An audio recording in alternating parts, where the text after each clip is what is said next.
रसिक श्रोते हो नमस्कार. मी प्रसाद चाफेकर. आज आपल्यासमोर एक कविता सादर करणार आहे. त्या कवितेचं शीर्षक आहे चाहूल. आता ही जी चाहूल आहे ती कोणती चाहूल आहे? तर ही आपल्या धरणी मातेला लागलेली चाहूल आहे. आता आपल्याला माहिती की सध्या आषाढ महिना चालू आहे आणि पावसाची संततधार पडते. म्हणजे पाऊस थांबायला तयार नाही, सतत पाऊस चालू आहे. आणि मागच्या या ज्येष्ठ महिन्यामध्ये या आपल्या धरणी मातेला चाहूल लागलेली ते ह्या आषाढातल्या पावसाची. म्हणजे तिला सर्वसाधारण पाऊस हा अपेक्षित नाही आहे, तर तिला संततधार येणारा, संततधार बरसणारा असा पाऊस या धरणी मातेला अपेक्षित आहे. आणि या पावसाची चाहूल या आपल्या धरणी मातेला लागलेली आहे. आणि ती धरणी माता मनाशी जे गीत गुणगुणते ती म्हणजे ही कविता. त्या कवितेचं शीर्षक आहे चाहूल.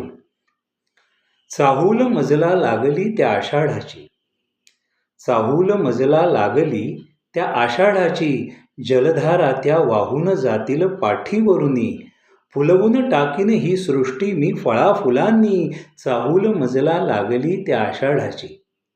वीज गरजते आकाशी साद घालीत मेघांना, वीज गरजते आकाशी साद घालीत मेघांना, जाऊ आपण दोघे मिळूनी धरतीच्या त्या मिलनासी, चाहूल मजला लागली त्या आषाढाची.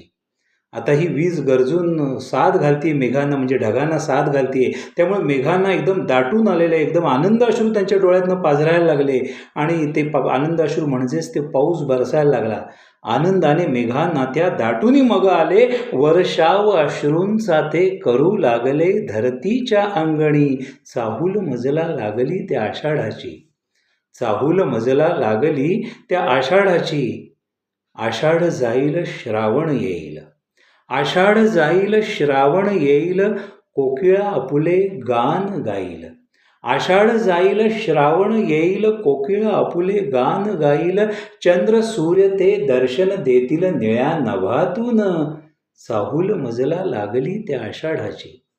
चाहूल मजला लागली त्या आषाढाची. शेवटी ही धरणी माता आपल्या काय म्हणते बघा. जीवन माझे सार्थ जाहले पाऊस स्पर्शाने, जीवन माझे सार्थ जाहले पाऊस स्पर्शाने, हे जीवन मी अर्पिन आता सृष्टीच्या चरणी, चाहूल मजला लागली त्या आषाढाची.